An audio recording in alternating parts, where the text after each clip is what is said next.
Plongeons-nous dans le monde fascinant de la Terre, telle qu'elle se présentait juste avant l'impact dévastateur de l'astéroïde de Chicxulub, il y a environ 66 millions d'années, à la toute fin du Crétacé. Pour bien comprendre les conséquences dramatiques de cet événement, il faut d'abord saisir le contexte géologique et climatique de cette période. Une époque presque à la croisée des chemins pour la vie sur notre planète. Le Crétacé terminal s'inscrivait dans une longue ère géologique marquée par des conditions très particulières. La Terre était alors radicalement différente de celle que nous connaissons aujourd'hui. La configuration des continents, les climats, la biodiversité, tout cela composait un tableau complexe et dynamique. Au niveau géologique, la tectonique des plaques avait sculpté les formes continentales tout au long du Mésozoïque, rapprochant progressivement les masses terrestres vers ce qui allait devenir l'Atlantique moderne. Les continents n'étaient pas encore dans leur position actuelle, mais ils se déplaçaient activement. L'Amérique du Nord et l'Europe avaient commencé à s'éloigner, ouvrant un océan Atlantique de plus en plus large, tandis que l'Inde dérivait rapidement vers le nord en direction de l'Asie. Ce mouvement continental avait une influence directe sur les climats. La Terre connaissait alors un climat généralement chaud et humide, souvent qualifié de greenhouse, effet de serre, avec peu ou pas de calotte polaire permanente. Les océans étaient plus élevés, couvrant une plus grande partie des terres émergées, et toute la planète bénéficiait d'une circulation océanique intense qui redistribuait la chaleur. Les températures moyennes globales étaient plus élevées qu'aujourd'hui, estimées autour de 6 à 14 degrés Celsius de plus, ce qui créait un environnement particulièrement propice à la biodiversité. La végétation abondante témoignait de ce climat généreux.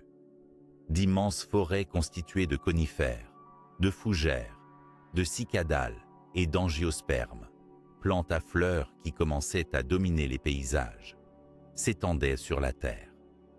Ces dernières avaient connu une diversification importante au cours du Crétacé, changeant profondément les écosystèmes et offrant de nouvelles niches pour une faune variée.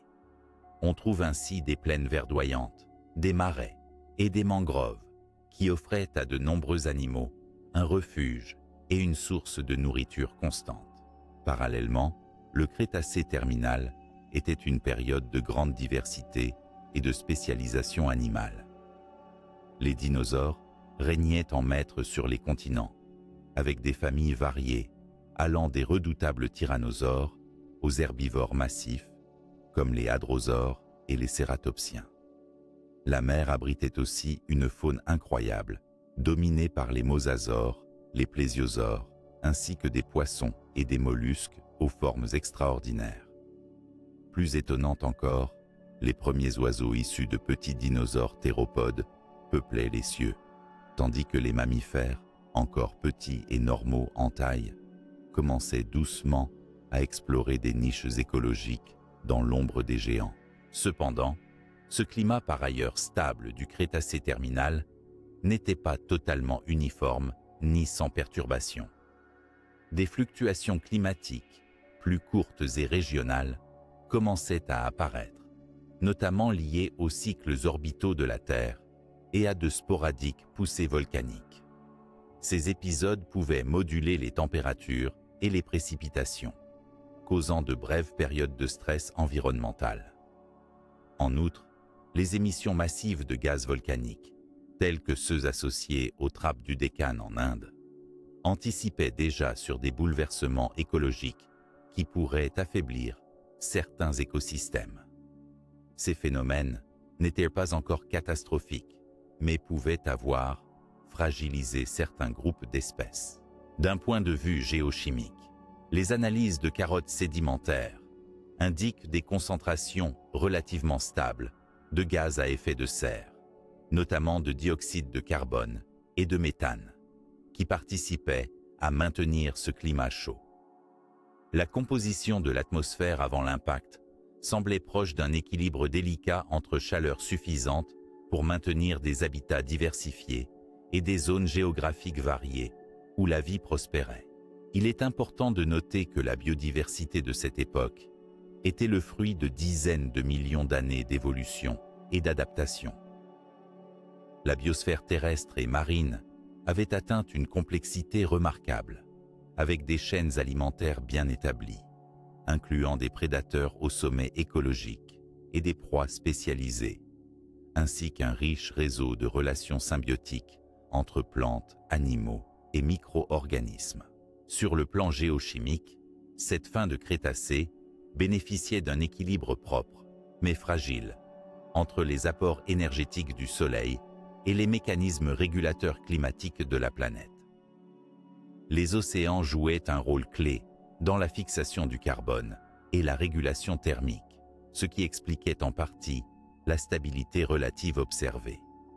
Cependant, le système terrestre n'était pas insensible aux perturbations majeures, ce qui nous amène à envisager l'impact de Chicxulub comme un fait majeur capable de bouleverser cet équilibre. Cette terre du Crétacé terminal, riche en vie et en diversité, semblait invincible, mais contenait déjà les graines de sa prochaine transformation. La planète respirait la vie, vibrant au rythme lent de ses cycles naturels, jusqu'au jour fatidique où le ciel s'assombrit d'une force venue de l'espace. La poursuite de notre voyage dans le temps nous mènera précisément à ce moment, décrivant avec précision le cataclysme provoqué par l'astéroïde, ainsi que les premières conséquences irréversibles pour la vie sur Terre.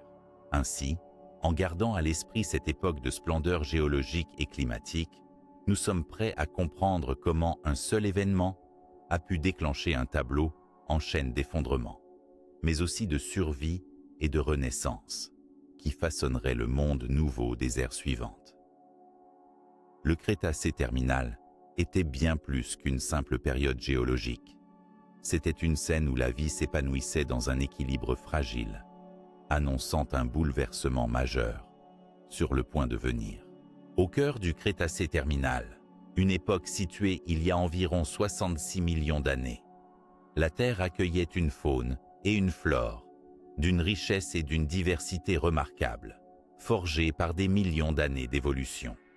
Ce portrait de la biosphère à la veille de l'impact de Chicxulub nous offre un aperçu fascinant des espèces qui peuplaient les continents et les océans, révélant l'incroyable diversité des dinosaures, ainsi que d'autres groupes d'animaux et de plantes qui habitaient cette époque charnière. Commençons par les dinosaures eux-mêmes, ces créatures emblématiques du Mésozoïque. Ils formaient alors la classe dominante parmi les vertébrés terrestres, occupant diverses niches écologiques, des prédateurs redoutables aux herbivores massifs. Parmi les dinosaures carnivores, le Tyrannosaurus rex est sans doute le plus célèbre. Ce gigantesque théropode, avec ses mâchoires puissantes et son rôle de superprédateur, peuplait à la fois l'Amérique du Nord et, à l'échelle du Crétacé supérieur, rivalisait avec d'autres grands prédateurs. Mais il ne se limitait pas à lui. D'autres théropodes variés, comme les Dromaeosauridés, dont le célèbre Vélociraptor, étaient présents, plus petits mais très agiles, dotés d'une intelligence relative et d'une chasse organisée potentielle. Côté herbivore, le Crétacé terminal était la scène d'une floraison de groupes diversifiés. Les hadrosaures, aussi appelés dinosaures à bec de canard, dominaient les plaines avec leur envergure immense et leur capacité prodigieuse à se nourrir d'une grande variété de végétaux. Leur système dentaire complexe, formé de batteries de dents pouvant s'user progressivement, témoignait d'une adaptation fine à leur régime alimentaire. À leur côté, les cératopsiens, reconnaissables à leurs grandes collerettes osseuses et leurs cornes imposantes, étaient des herbivores tenaces qui pouvaient former des troupeaux pour se protéger des prédateurs. D'autres groupes fascinants venaient enrichir ce tableau. Les ankylosaures, armés d'une cuirasse impressionnante et d'une massue caudale, jouaient un rôle défensif majeur dans les écosystèmes. Les pachycéphalosaures, quant à eux, se distinguaient par leur crâne épais, probablement utilisé dans des joutes rivalisant entre mâles. L'ensemble de ces dinosaures herbivores formait une mosaïque d'adaptation pour exploiter au mieux les ressources végétales disponibles. Mais la biodiversité ne se limitait pas aux dinosaures terrestres. Les mers du Crétacé terminal abritaient une faune marine spectaculaire. Les mosasaures, gigantesques lézards marins à la morphologie allongée, dominaient les océans en tant que superprédateurs, chassant poissons, ammonites et même d'autres reptiles marins. Les plésiosaures au long cou ou aux nageoires puissantes étaient également présents. Ces animaux marins représentaient une branche évolutive séparée des dinosaures, mais contribuaient à la richesse écologique des mers. Par ailleurs, la faune marine comprenait nombre d'ammonites, ces céphalopodes à coquilles spiralées, véritables icônes du Crétacé, dont la diversité était encore très importante juste avant la grande extinction. Une multitude de poissons aux formes variées et de premiers organismes appartenant au groupe moderne complétaient cette vie marine. L'ère était également celle d'une explosion des petits vertébrés, notamment les mammifères primitifs. Bien qu'encore discrets, ces premiers mammifères se diversifiaient, adoptant des modes de vie variés, insectivores, frugivores ou omnivores, souvent nocturnes et de petite taille. Elles exploitaient des niches laissées vacantes ou secondaires. De même, certains groupes de reptiles non dinosaures, comme les crocodiliens et les tortues, étaient abondants et souvent bien adaptés à différents milieux, marins ou terrestres. L'histoire de la conquête des airs par les vertébrés était aussi bien avancée. Les oiseaux issus de petits dinosaures théropodes s'étaient diversifiés en de nombreuses formes, certaines conservant des caractères primitifs et d'autres apparaissant plus modernes. Ces premiers oiseaux occupaient des niches d'insectivores ou de granivores, et certains pouvaient même être de grands prédateurs ailés. Leur présence témoignait de l'évolution continue vers de nouvelles stratégies écologiques. Sur le plan végétal, la flore du Crétacé terminal reflétait une terre verdoyante et variée. Les angiospermes, ou plantes à fleurs, avaient connu une expansion spectaculaire, colonisant peu à peu les continents et modifiant profondément les paysages. Ces nouvelles plantes offraient une source nutritive, riche et diversifiée, favorisant la coévolution avec les insectes pollinisateurs, ainsi qu'avec de nombreux herbivores. En parallèle, les gymnospermes, notamment les conifères, restaient omniprésents, formant de vastes forêts où dominaient différentes espèces de pins, de cyprès et de séquoias. Les fougères luxuriantes tapissaient le sol et participaient à créer des sous-bois humides. Ces massifs végétaux offraient aux animaux de nombreuses cachettes, zones d'alimentation et refuges face aux prédateurs. Cette combinaison d'angiospermes, de gymnospermes et de fougères créait une mosaïque végétale très riche, propice à une diversité animale importante.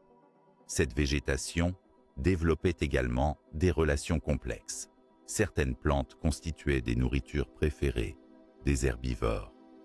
D'autres offraient des éléments de protection, tandis que certaines produisaient des toxines ou des défenses chimiques pour dissuader la consommation excessive. À l'échelle des écosystèmes, ces interactions entre faune et flore se traduisaient par un équilibre dynamique complexe. Les chaînes alimentaires étaient longues et spécialisées, avec des herbivores consommant une grande variété de plantes, des carnivores contrôlant leur population, et des petits animaux jouant des rôles indispensables dans la décomposition, la pollinisation et le maintien des sols. Ce réseau dense et interconnecté conférait à la biosphère une grande résilience, à condition que les conditions environnementales restent relativement stables. Dans ce contexte, la Terre du Crétacé terminal était un véritable joyau de biodiversité.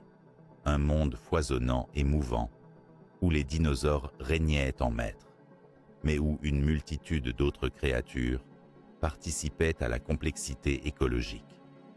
Cette richesse allait toutefois être gravement mise à l'épreuve avec la chute de l'astéroïde, mais aussi par les bouleversements qui suivraient, offrant ainsi un cadre indispensable pour comprendre la suite des événements. Au fil des prochaines heures, nous explorerons en profondeur le déroulement de cet impact, les premiers effets directs sur la biosphère et les mécanismes de survie qui permirent à certaines espèces de persister. Ce regard détaillé sur la faune et la flore, juste avant la catastrophe, nous permet d'apprécier à quel point le changement allait être brutal et comment il ouvrait la voie à une transformation radicale du vivant sur Terre.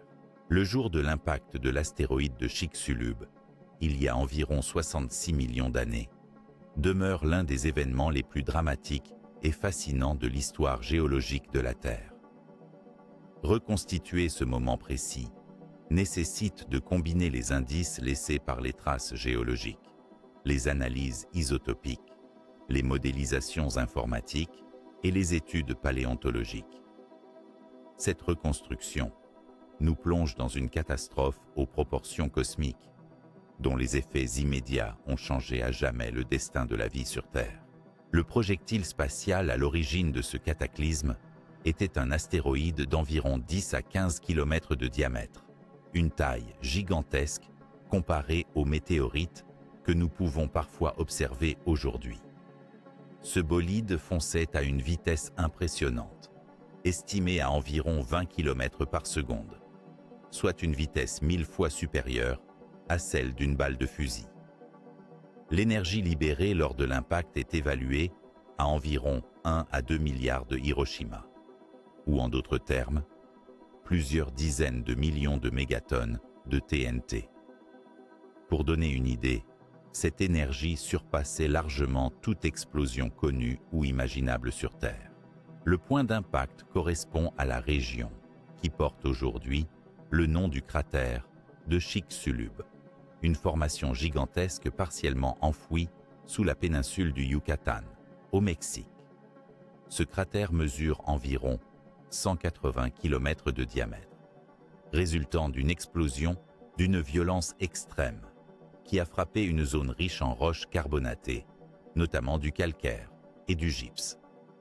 Ces matériaux ont largement contribué à amplifier les effets secondaires de l'impact, notamment par la libération massive de gaz sulfurés dans l'atmosphère. La collision eut lieu avec un angle oblique, compris entre 30 et 60 degrés, ce qui accentua l'étalement des débris tout autour du site. Lors de ce choc frontal, la surface terrestre fut instantanément convertie en une zone de plasma incandescent. Des dizaines de kilomètres de roches furent vaporisées et expulsées dans l'atmosphère. L'énergie libérée créa une onde de choc puissante qui se propagea à travers la croûte terrestre, déclenchant des séismes d'une magnitude probablement supérieure à 10, ressentis sur la totalité du globe. Quelques minutes suffirent pour que l'explosion engendre des incendies de forêt gigantesques sur des milliers de kilomètres. Le rayonnement thermique intense, produit par la réentrée dans l'atmosphère des matériaux incandescents éjectés, enflamma littéralement les paysages environnants. Des panaches de suie et de poussière s'élevèrent dans la stratosphère, obscurcissant progressivement le ciel et perturbant la photosynthèse, si essentielle à la survie des écosystèmes terrestres. Dans les océans proches, la puissance de l'impact provoqua des tsunamis gigantesques, dont les vagues pouvaient atteindre plusieurs dizaines de mètres de hauteur. Ces walls of water dévastateurs balayèrent les côtes du golfe du Mexique, ainsi que d'autres parties des continents adjacents, détruisant brutalement les habitats côtiers. L'effet combiné des tsunamis, des incendies et des éruptions sismiques fit basculer instantanément de nombreux écosystèmes. Un autre phénomène tout aussi déterminant fut la libération massive de gaz à effet de serre et de composés toxiques. En frappant des dépôts riches en sulfate et en carbonate, l'astéroïde provoqua la vaporisation de quantités gigantesques de matière qui furent projetées dans l'atmosphère sous forme de minuscules particules et de gaz sulfurés. Ces derniers générèrent des pluies acides intenses, modifiant durablement chenille et composition des eaux de surface, impactant de nombreux organismes sensibles. En termes temporels, l'impact dura quelques secondes, mais ses effets immédiats se déployèrent sur plusieurs heures, voire jours. La chute des débris retomba progressivement, ensemençant la planète d'un voile de poussière et de matériaux pulvérulents qui bloquèrent partiellement la lumière solaire. Cet obscurcissement, appelé « hiver d'impact », entraîna une chute brutale des températures et mit à mal la production végétale à la base de toutes les chaînes alimentaires. Sur le plan géographique, si le cratère de Chicxulub marque l'épicentre de la catastrophe, l'impact fut bien plus global dans ses conséquences. Des couches de sédiments riches en iridium, un métal rare sur Terre, mais abondant dans les astéroïdes, sont retrouvées dans les roches du monde entier. Preuve que les poussières de l'impact se sont répandues sur toute la planète.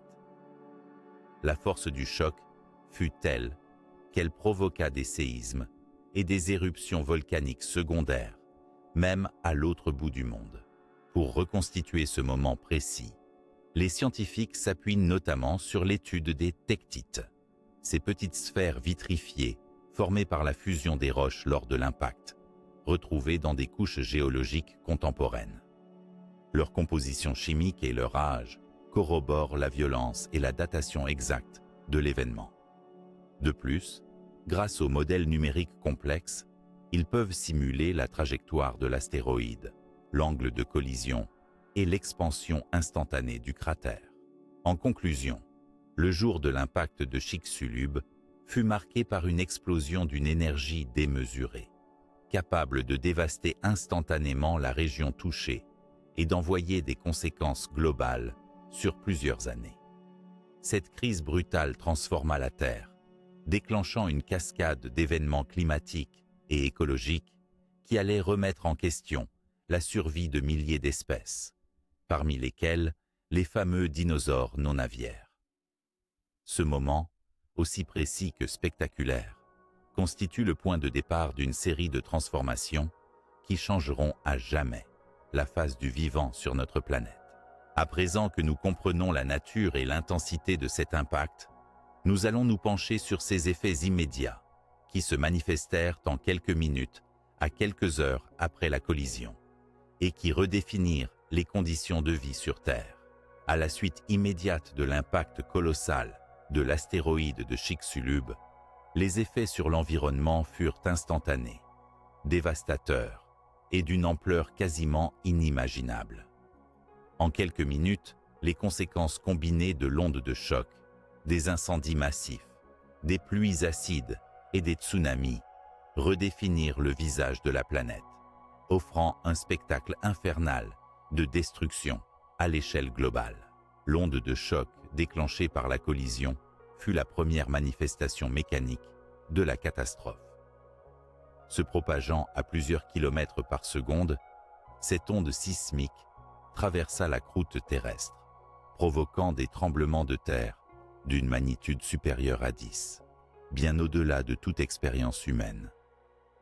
Ces séismes déclenchèrent des glissements de terrain gigantesques, des effondrements de montagnes et des fracturations profondes dans la lithosphère. À peine quelques minutes après l'impact, des zones situées à des centaines, voire des milliers de kilomètres, furent ébranlées par ces secousses, modifiant durablement la topographie et la stabilité des sols. L'immense quantité d'énergie thermique libérée déclencha également des incendies d'une violence extrême. Les éclats de matériaux en fusion et les particules incandescentes retombèrent à grande vitesse sur de vastes zones, enflammèrent les forêts et les prairies, transformant les terres en vastes braséros. Les incendies se propagèrent à une vitesse fulgurante, consumant d'immenses étendues de végétation et dégageant d'énormes quantités de fumée, de cendres et de gaz toxiques dans l'atmosphère. Les fumées épaisses et noires contribuèrent rapidement à l'obscurcissement du ciel, perturbant les cycles naturels de la lumière et de la température à l'échelle planétaire. Parallèlement, un autre phénomène d'origine chimique vit le jour. La collision avait vaporisé des couches riches en sulfate, notamment le gypse, dans la région de l'impact. Cette vaporisation engendra une intense émission de gaz sulfurés dans la haute atmosphère. Leur combinaison avec la vapeur d'eau atmosphérique donna naissance à des pluies acides diluviennes, agressives pour les sols, les eaux douces et marines, ainsi que pour la végétation. Ces pluies acides contribuèrent à acidifier les milieux naturels, affectant gravement la faune et la flore, notamment en raison de la destruction des habitats aquatiques et des sols fertiles. Dans l'océan, le choc fut tout aussi impitoyable. L'énergie dégagée provoqua d'immenses tsunamis, des vagues gigantesques qui se déplacèrent à grande vitesse à travers les bassins marins. Des murs d'eau de plus de 30 à 40 mètres de hauteur se formèrent, balayant les côtes du golfe du Mexique, mais aussi d'autres parties des Amériques, de l'Afrique et au-delà. Ces tsunamis détruisirent les habitats côtiers et marins peu profonds, emportant tout sur leur passage, dans une furie dévastatrice. Ils modifièrent la géomorphologie littorale, déposèrent des couches sédimentaires chaotiques et contribuèrent à faire basculer la dynamique des écosystèmes côtiers. Au-delà de ces phénomènes immédiats, la combinaison des incendies et des pluies acides eut pour effet d'empoisonner l'atmosphère et les sols, réduisant l'accès à la lumière et perturbant profondément la photosynthèse. Le panorama naturel fut en quelques heures transformé en paysage apocalyptique, marqué par la silhouette noire des forêts calcinées et des terres désertées par la vie. Cette succession d'effets ne s'arrêta pas aux seules zones voisines de l'impact. Les cendres et les particules fines circulèrent dans la haute atmosphère, propulsées par les vents dominants, se répandant sur la quasi-totalité de la planète. Ces aérosols bloquèrent partiellement les rayons du soleil, annonçant ainsi l'obscurcissement global du ciel qui allait suivre, avec des effets climatiques déstabilisateurs et prolongés.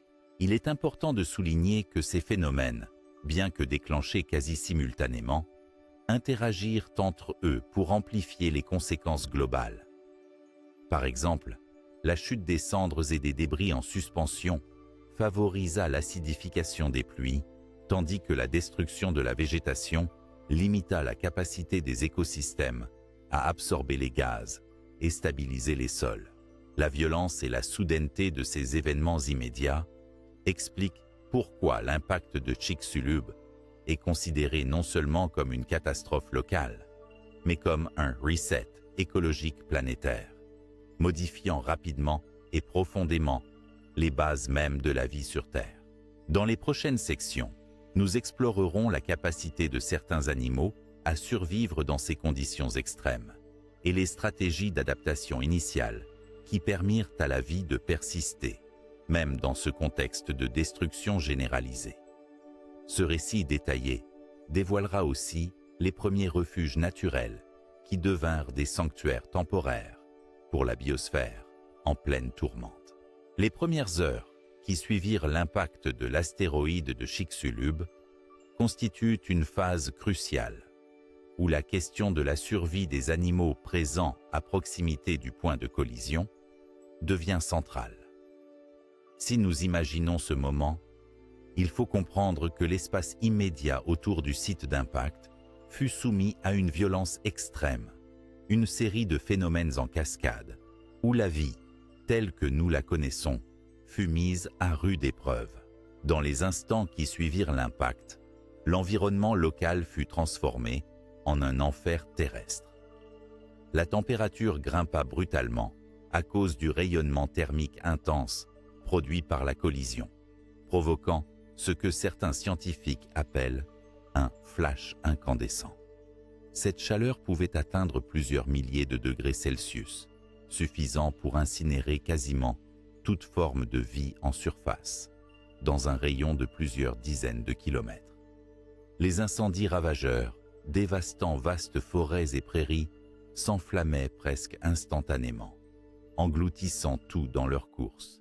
Paradoxalement, cette même violence thermique pouvait servir de facteur limitant la survie des organismes.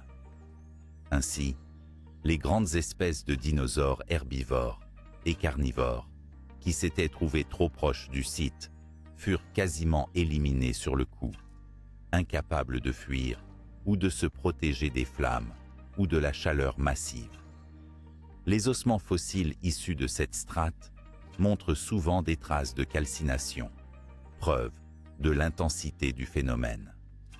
En revanche, la survie d'animaux capables de s'abriter ou possédant des comportements de fuite fut légèrement meilleure. Certains petits vertébrés, particulièrement les mammifères primitifs, ont sans doute profité de leur faible taille et leur capacité à se réfugier sous terre ou dans des terriers, cavernes ou zones humides pour échapper aux pires effets du feu et de la chaleur. Ces micro-habitats offraient un certain isolement thermique et chimique, permettant une survie initiale lorsque la surface était détruite. De la même manière, les reptiles comme les tortues ou les petits crocodiliens pouvaient se réfugier dans l'eau, un milieu bien plus stable, face aux variations extrêmes de température. La puissance des tsunamis générés par l'impact ajouta une couche de destruction supplémentaire. Dans les zones côtières, les ondes massives ravagèrent tout sur leur passage, engloutissant la vie marine proche, détruisant les écosystèmes littoraux et fauchèrent les espèces incapables de fuir rapidement. Un tsunami, à la différence d'un incendie ou d'une vague de chaleur, pouvait emporter aussi bien les grands animaux que les petits, si leur accès à des refuges solides était limité. La chute des débris brûlants et les pluies acides commencèrent également à affecter les populations dans les heures suivantes. Les organismes exposés à l'air libre recevaient une forte charge de particules toxiques. Ces conditions provoquèrent des perturbations physiologiques, les rendant plus vulnérables aux maladies ou à la désorientation, diminuant leurs chances de survie. Cependant, certaines espèces montraient des adaptations physiologiques ou comportementales avantageuses. Les animaux capables de ralentir leur métabolisme, par exemple, comme certains mammifères ou reptiles, pouvaient entrer dans un état de torpeur, limitant ainsi leur consommation d'énergie dans un environnement à ressources disparues. Cette capacité fut un des facteurs cruciaux pour survivre dans les heures suivantes.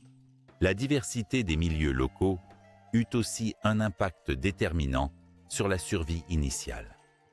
Les zones humides, riches en eau et en végétation, ralentirent la propagation des incendies et offrirent des ressources jusqu'alors épargnées. Les cavernes et crevasses procurèrent un abri naturel contre la chaleur extérieure et les pluies chargées d'acide. La densité et la richesse des forêts jouèrent un rôle ambivalent. Si elles furent fortement touchées par les flammes, leur complexité pouvait également créer des micro-refuges et une protection ponctuelle. Ainsi, la survie dans ces premières heures après l'impact ne fut ni aléatoire ni absolue. Elle dépendit étroitement de la localisation géographique, du type d'habitat, des caractéristiques physiologiques et comportementales des espèces, mais aussi d'un certain facteur chance inhérent aux événements naturels extrêmes. Par ailleurs, certains indices fossiles suggèrent que ces heures post-impact virent apparaître un important stress sur les populations d'insectes, qui perdurent dans des habitats restreints. Or, la survie des insectes fut essentielle à la rapide résilience de certains écosystèmes, car ils constituent un maillon clé de la chaîne alimentaire, notamment en tant que pollinisateurs et décomposeurs. En conclusion, bien que l'environnement local fût à la limite de l'inhabitabilité, une petite fraction des organismes réussit à traverser ses premières heures infernales. Ces survivants constitueront la base d'une reconstruction biologique progressive, affrontant les conditions difficiles des semaines et mois qui suivirent.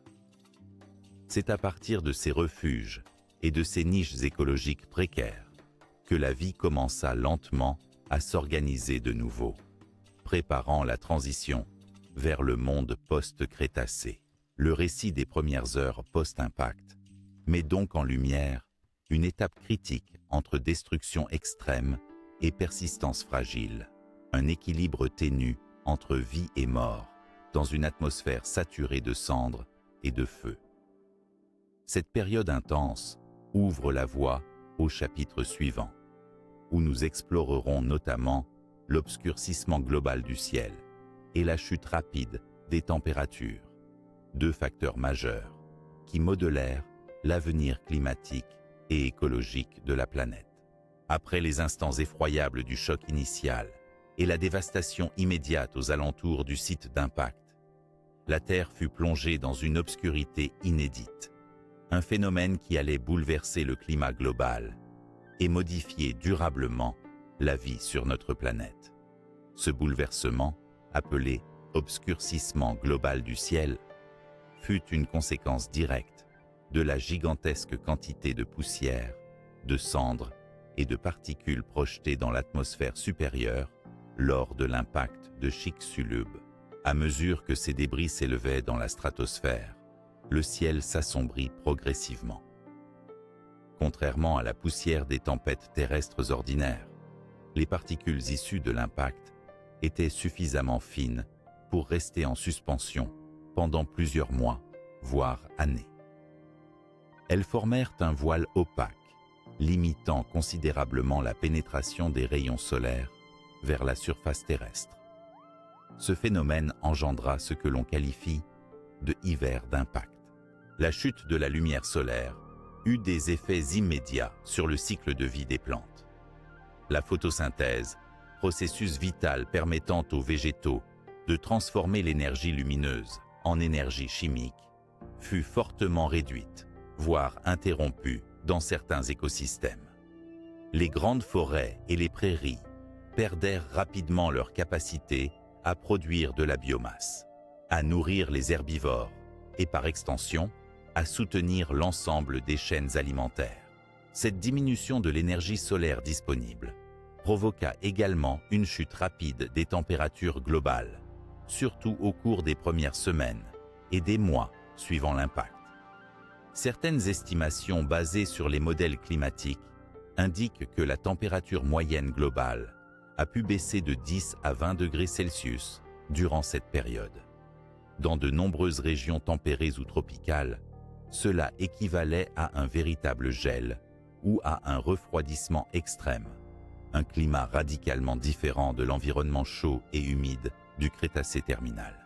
Le refroidissement fut amplifié par la disparition progressive des nuages de cendres et la persistance des aérosols sulfurés, produits par la vaporisation des roches riches en sulfate au moment de l'impact.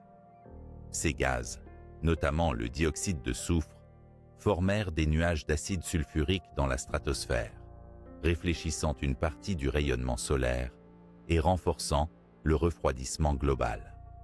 Ce dispositif atmosphérique, bien que temporaire, perturba les cycles météorologiques sur tout le globe, engendrant des anomalies régionales de précipitations allant de sécheresse à des pluies diluviennes acides.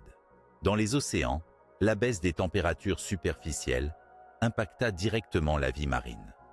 La réduction de la lumière solaire perturbait le phytoplancton, première étape des chaînes nutritives océaniques. Par conséquent, de nombreuses espèces marines, herbivores et carnivores, virent leur approvisionnement alimentaire drastiquement limité. Ce coup de frein sur la productivité marine entra dans une spirale d'effondrement qui allait durer plusieurs milliers d'années. Sur la terre ferme également, la combinaison du froid soudain et du manque de nourriture fit des ravages. Les herbivores, déjà très affaiblis par la perte de leur habitat et la destruction de la végétation, peinèrent à s'adapter aux nouvelles conditions climatiques. Les carnivores, dépendant de ces herbivores, furent également fortement touchés, conduisant à un effondrement progressif des populations. Paradoxalement, certaines espèces bénéficièrent de cette période d'obscurcissement et de refroidissement, surtout celles capables de supporter des conditions extrêmes, de modifier leur métabolisme ou de se nourrir d'alternatives plus variées. Les petits mammifères, certains oiseaux primitifs, ainsi que des reptiles semi-aquatiques et les tortues, purent exploiter les niches écologiques vacantes, amorçant la lente reconstruction des écosystèmes. Cette période d'obscurcissement ne dura cependant pas éternellement. Progressivement, avec la décantation des particules atmosphériques et la baisse des gaz à effet de serre émis dans l'atmosphère, la lumière du Soleil revint à la surface terrestre. Mais les écosystèmes, profondément fragilisés, eurent besoin de plusieurs milliers d'années pour se rétablir pleinement. Le froid extrême, même transitoire, avait déjà modifié la composition des espèces et amorcé un changement profond dans la dynamique écologique. Ainsi, ce voile d'obscurité post-impact fut bien plus qu'un simple phénomène atmosphérique passager. Il constitua un véritable coup de théâtre climatique, un arrêt brutal du temps écologique qui fit basculer la planète dans une nouvelle ère, celle de la disparition progressive des dinosaures non aviens et de l'expansion des groupes mieux adaptés aux changements rapides, comme les mammifères et les oiseaux. Nous aborderons désormais la recherche des premiers refuges qui permirent à certaines espèces de survivre à cette sombre période, alors que la Terre sombrait dans l'ombre et le froid, ouvrant ainsi la voie à une nouvelle phase de résistance et d'adaptation. Après les bouleversements cataclysmiques déclenchés par l'impact de l'astéroïde de Chicxulub et l'obscurcissement brutal du ciel, la survie des espèces vivantes devint une lutte acharnée, conditionnée par leur capacité à trouver des refuges capables de les protéger des conditions environnementales extrêmes. Ces premières zones refuges, disséminées à travers la planète, représentèrent des sanctuaires temporaires où la vie put subsister, amorçant ainsi la résilience qui allait permettre une lente reconstruction des écosystèmes. Les zones humides constituèrent l'un des refuges majeurs durant cette période tumultueuse. Ces milieux, composés de marais, de lacs, de rivières et de tourbières, offraient plusieurs avantages cruciaux. Tout d'abord, la présence constante d'eau tempérait les variations extrêmes de température liées à l'hiver d'impact. Ensuite, ces espaces étaient souvent dotés d'une végétation dense et diversifiée, même si réduite temporairement, fournissant nourriture et abri à diverses espèces, notamment aux petits vertébrés, aux amphibiens et à certains reptiles. De plus, la proximité de l'eau favorisa la persistance d'insectes aquatiques et semi-aquatiques, qui constituaient une ressource alimentaire essentielle dans des environnements appauvris. Les cavernes et autres abris souterrains furent également d'une importance vitale. Leur environnement stable, à l'abri des incendies de surface et protégé des pluies acides, offrait une oasis thermique capable de préserver la vie animale. Les mammifères, petits et nocturnes à cette époque, étaient particulièrement adaptés à ces refuges souterrains, où se développaient souvent de véritables réseaux complexes de galeries. Ces habitats naturels fonctionnaient comme des cocons, où les animaux pouvaient limiter leurs besoins énergétiques grâce à des comportements de torpeur, réduisant ainsi leurs dépenses caloriques lorsque les ressources alimentaires venaient à manquer. Par ailleurs, certaines espèces de reptiles et d'amphibiens bénéficiaient également de ces environnements protégés sous terre, échappant ainsi aux effets toxiques des gaz et des particules en suspension dans l'atmosphère. La capacité à survivre à l'obscurité et à la faible disponibilité alimentaire joua un rôle capital dans le maintien des populations au cœur du cataclysme. Les forêts denses furent pour leur part des refuges paradoxaux. Si elles furent durablement touchées par les incendies massifs et la destruction initiale, certains secteurs forestiers, notamment ceux offrant une structure complexe avec plusieurs strates végétales, purent préserver des niches écologiques plus abritées. Au sein de ces milieux, les sous-bois, les arbres creux et la présence de végétation persistante fournissaient des habitats pour petits vertébrés, insectes et plantes épiphytes. La biodiversité de ces forêts surélevées offrait la possibilité à certaines espèces de survivre en zones localement protégées des effets thermiques et chimiques les plus sévères. La complexité topographique de certaines régions, comme les vallées encaissées, les zones montagneuses et les zones de karst, combinées à une végétation résiliente, offrait en outre de multiples micro-habitats favorables à la survie. Ces refuges microclimatiques ralentissaient la propagation des feux, limitaient l'impact des pluies acides et réduisaient les fluctuations extrêmes des températures, permettant une persistance de la vie remise à mal sur les surfaces exposées. L'importance des zones refuges se manifeste aussi par la rapidité avec laquelle la biodiversité commença à s'y réinstaller après la période la plus sombre de l'hiver d'impact. Les micro-écosystèmes composés dans ces abris témoignent d'un fragile équilibre, mêlant survivants et adaptations nouvelles. Ces poches de vie furent les berceaux d'une biodiversité renaissante, une matrice indispensable pour la diffusion progressive des espèces vers des zones plus impactées. Il faut enfin souligner que la coexistence et la complémentarité de ces différents refuges, souvent imbriqués dans un paysage varié, formaient un réseau global, permettant la dispersion et la recolonisation progressive des territoires. Ce maillage de zones protégées permit à certains groupes d'espèces, avant tout des petits animaux, mais aussi certaines plantes résistantes, de traverser la crise et d'amorcer l'expansion qui suivrait. Ainsi, les premières heures et jours post-impact virent la naissance d'oasis écologiques indispensables au maintien et à la survie du vivant. Qu'il s'agisse des zones humides, des cavernes, des abris souterrains ou des forêts denses, ces refuges furent les témoins d'une lutte acharnée entre la vie et la destruction, révélant la force exceptionnelle d'adaptation des espèces au seuil d'une extinction massive. Dans la continuité de ces réflexions, nous explorerons bientôt comment certaines espèces, grâce à cette résilience initiale, réussirent à s'adapter et perdurer, tandis que d'autres disparurent, scellant ainsi un nouveau chapitre de l'évolution sur Terre. Dans les heures, jours et semaines qui suivirent l'énorme bouleversement causé par la chute de l'astéroïde de Chicxulub, malgré la destruction massive qu'avaient subi les habitats et les écosystèmes, la nature démontra une formidable capacité de résilience. Certaines espèces végétales et animales, grâce à leurs adaptations spécifiques et à leur biologie, purent survivre aux conditions extrêmes et amorcer la restauration d'une nouvelle diversité biologique. Commençons par les plantes, piliers de toute chaîne alimentaire. Au premier abord, la chute dramatique de la lumière solaire et les pluies acides auraient pu anéantir toute la végétation mondiale. Pourtant, certaines espèces végétales firent preuve d'une remarquable robustesse.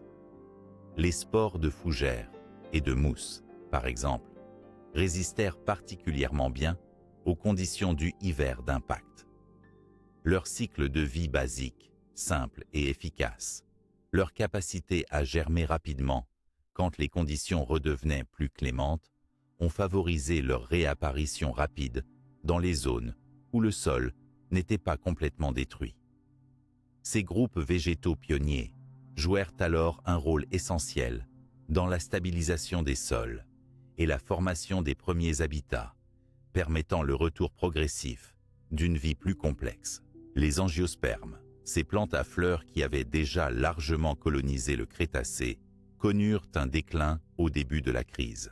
Mais certaines espèces à grande capacité d'adaptation survécurent en exploitant les niches de refuge plus favorables, notamment dans les zones humides et forestières. Certaines plantes à graines firent également preuve d'une excellente résilience grâce à la dormance de leurs graines, capables de rester enfouies dans le sol pendant des périodes longues, en attente de conditions optimales. Leur rapide germination une fois la lumière réapparue permit ainsi une recolonisation progressive. Du côté animal, la situation était tout aussi complexe. Les grands dinosaures terrestres, très sensibles aux chocs thermiques, au manque de nourriture et à l'habitat détruit, furent parmi les plus durement touchés dès les premières heures. En revanche, plusieurs groupes plus petits, souvent moins visibles dans le registre fossile, montrèrent une capacité étonnante à résister. Les petits mammifères, nocturnes et souvent semi-fouisseurs, purent survivre grâce à leur taille réduite, leur métabolisme relativement flexible et leur habitude à vivre dans des abris souterrains. Ces abris offraient protection contre les fluctuations thermiques et les gaz toxiques, tout en conservant un microclimat plus stable. La diversité écologique des mammifères de l'époque, même si limitée, permit à certains d'adopter des régimes alimentaires opportunistes et variés, insectivores, omnivores, voire carnivores, très utiles dans un environnement en crise. Par ailleurs, certains reptiles comme les tortues et les crocodiliens bénéficièrent d'adaptations physiologiques leur permettant de tolérer la déprivation alimentaire et les changements environnementaux extrêmes. Leur capacité à ralentir leur métabolisme, à stocker de l'énergie et à vivre dans des milieux aquatiques ou semi-aquatiques leur offrit des refuges à la fois nourrissants et relativement protégés des effets de surface. Ces groupes d'animaux faisaient partie d'une réserve écologique qui joua un rôle crucial dans le maintien de la biodiversité sur plusieurs centaines d'années. Les insectes, souvent sous-estimés, furent également des acteurs clés de cette résilience. Grâce à leur petite taille, leur reproduction rapide, leur capacité à utiliser une grande variété de ressources alimentaires et parfois à se réfugier dans des milieux souterrains ou aquatiques, certains groupes d'insectes purent maintenir des populations stables ou se reconstituer rapidement après les perturbations. Dans les milieux marins, la résilience s'est avérée tout aussi significative. Certaines espèces de phytoplancton, notamment le groupe des dinoflagellés, purent subir une baisse but rapidement reconstituer leur population, soutenant ainsi la base alimentaire essentielle pour beaucoup d'espèces marines. Les coraux, bien que fortement affectés par le refroidissement thermique et l'acidification, virent une partie de leurs représentants survivre dans des zones refuges plus stables. Ces processus de résistance initiale ouvrèrent la porte à une reconstruction très progressive des écosystèmes. Ils montrèrent que, malgré un bouleversement global sans précédent, la vie possédait des mécanismes internes capables de contenir une extinction totale. Cette résilience permit de dégager des poches de vie qui servirent de source pour les populations futures, amorçant la diversification et les adaptations qui façonnèrent la biosphère des ères suivantes. Ainsi, au seuil de ce destin transformé, la planète ne fut pas un monde mort, mais bien un monde sur le fil, où les formes de vie capables de s'adapter et de tirer parti des refuges naturels purent continuer à évoluer, à se diversifier et à bâtir le futur.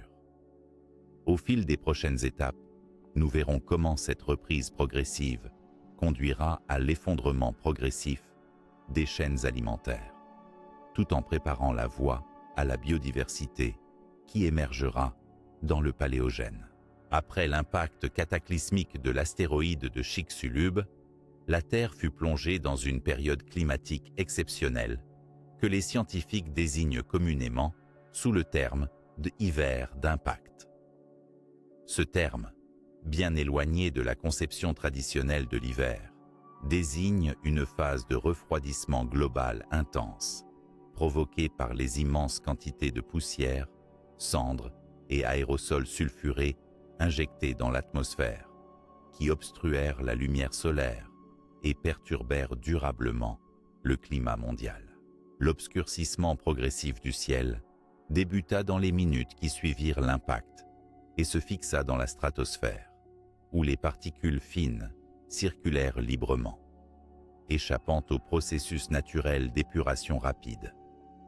Durant plusieurs mois, voire quelques années, cette couche suspendue joua le rôle d'un véritable écran solaire, réduisant considérablement la quantité de rayonnement atteignant la surface de la Terre. Cette advection des particules dans les couches élevées perturba profondément le cycle énergétique planétaire, imposant un drastique refroidissement à la biosphère.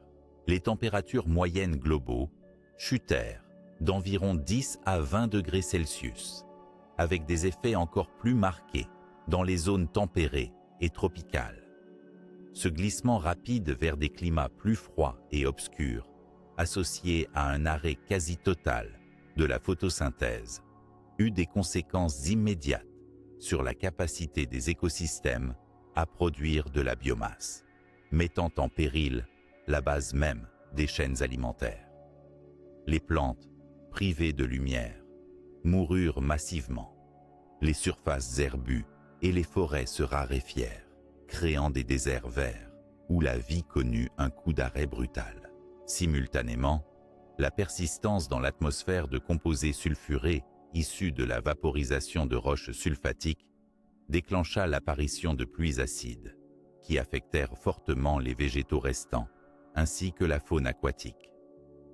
Ces pluies toxicologiques modifièrent la chimie des sols et des plans d'eau, amplifiant la difficulté de survie pour de nombreuses espèces. D'un point de vue océanographique, la baisse de la température et l'obscurcissement entraînèrent une chute drastique de la productivité du phytoplancton, élément fondamental de la chaîne alimentaire marine. Ce phénomène provoqua un effondrement gradué mais conséquent des populations marines, touchant notamment les grands reptiles marins, les ammonites et de très nombreux invertébrés.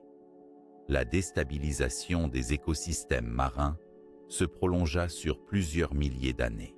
La durée précise de cet hiver d'impact reste encore sujette à discussion, mais les modèles climatiques actuels suggèrent une fenêtre de perturbation majeure d'environ 1 à 2 décennies, suivie d'une longue période de retour progressif à des conditions climatiques plus proches de celles préalablement à l'impact.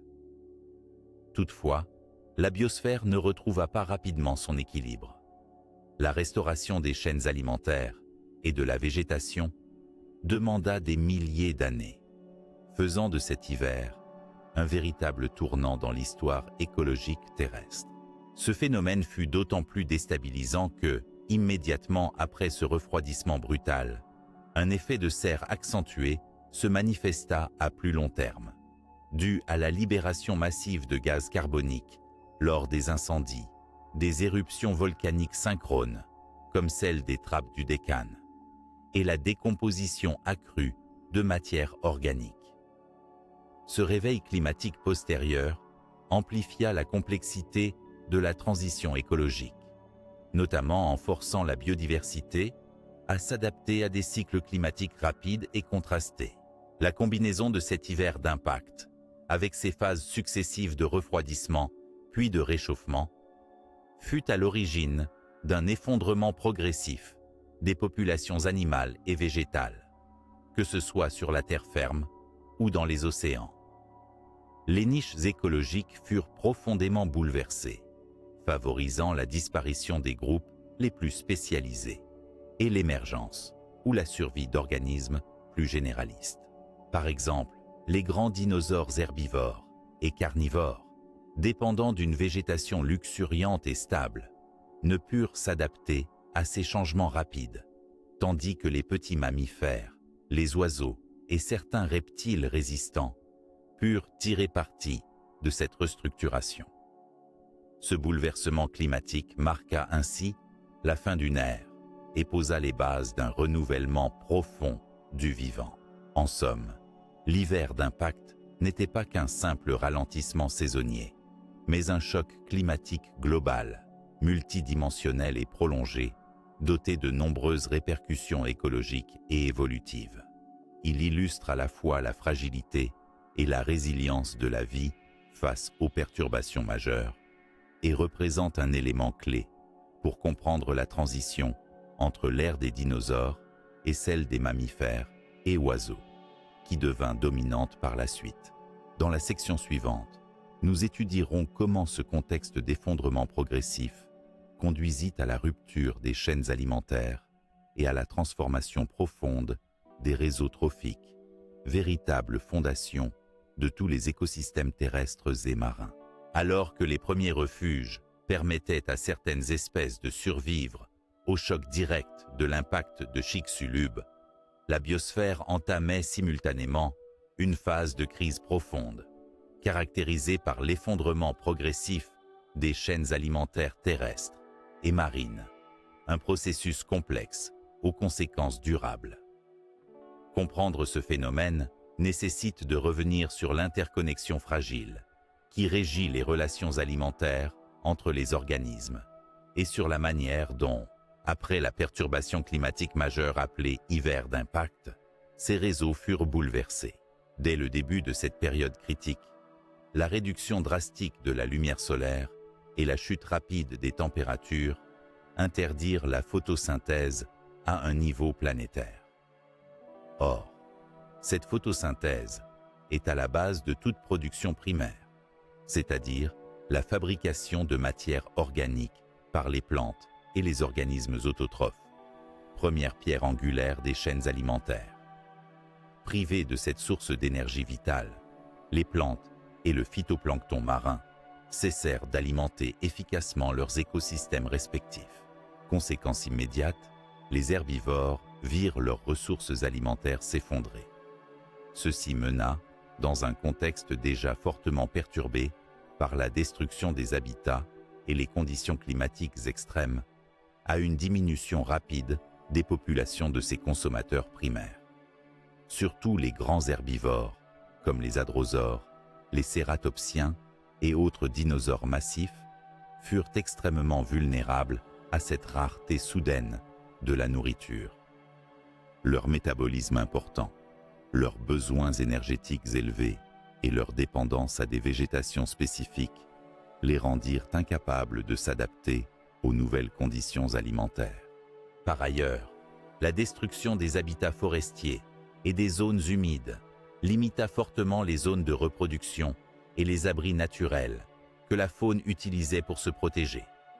Ce facteur accentua encore la pression sur les populations survivantes, augmentant le taux de mortalité, principalement dû à la compétition exacerbée pour les ressources restantes. À leur tour, les carnivores, situés au sommet des chaînes alimentaires, subirent une perte conséquente de leur proie. Les grands théropodes, tels que le Tyrannosaurus rex, furent gravement affectés par la chute des populations d'herbivores dont ils dépendaient pour se nourrir. La fragmentation des groupes et la raréfaction des proies entraînèrent un déséquilibre rendant leur survie difficile, accentuant la chute des populations carnivores. Dans les milieux marins, le phénomène fut largement similaire, mais eut aussi ses spécificités. Le phytoplancton, base des réseaux trophiques océaniques, fut directement affecté par la diminution de la lumière et l'acidification des eaux causée par les pluies acides et l'injection de gaz sulfurés. L'effondrement du phytoplancton induisit une crise alimentaire à la base des chaînes marines, dont les conséquences remontèrent à travers différents niveaux trophiques. Les grandes espèces marines, dont les mosasaures, plésiosaures et ammonites, virent leurs sources alimentaires diminuer fortement. Cette privation prolongée, aggravée par les modifications des habitats littoraux et profonds, conduisit à une disparition progressive, voire à l'extinction complète de certaines familles. De même, de nombreux poissons et invertébrés furent affectés par cette rupture écologique. Toutefois, tous les groupes ne furent pas aussi sévèrement touchés. Les espèces plus petites, plus généralistes ou capables d'adapter leur régime alimentaire sur une large gamme de ressources, développèrent des stratégies de survie efficaces. Par exemple, certains petits mammifères, omnivores, insectivores ou même charognards, purent subsister en exploitant une grande diversité de ressources autrement inaccessibles. Les oiseaux primitifs, également déjà implantés, bénéficièrent de leur capacité à voler, leur mobilité leur permettant de trouver des niches, refuges et des ressources dispersées. De même, certains reptiles semi-aquatiques comme les crocodiliens et les tortues firent preuve d'une résilience notable, tirant parti de leur métabolisme flexible et de leur accessibilité à des habitats aquatiques moins impactés dans un premier temps. Ce long processus d'effondrement progressif des chaînes alimentaires ne fut donc pas uniquement une chute brutale et simultanée, mais une cascade d'effets en chaîne qui provoqua des ruptures successives dans les écosystèmes planétaires. La complexité des interactions trophiques signifiait que les conséquences de la disparition d'une espèce résonnaient bien au-delà, affectant de manière indirecte de nombreux autres organismes. En définitive, cette période marquait un tournant fondamental pour la biosphère, préparant le terrain pour un renouvellement profond des écosystèmes, où les survivants s'adaptèrent et colonisèrent peu à peu les niches écologiques libérées. Ce bouleversement orienta l'évolution vers une dominance nouvelle de groupes jusque-là marginaux, notamment les mammifères et les oiseaux, qui allaient s'épanouir dans les paysages post-crétacés. Ce chapitre crucial trouve sa continuité dans la survie différenciée de certains groupes animaux, qu'il nous faudra examiner à présent afin de comprendre comment, amid la disparition massive, une partie du vivant réussit à résister et à préparer un nouveau départ.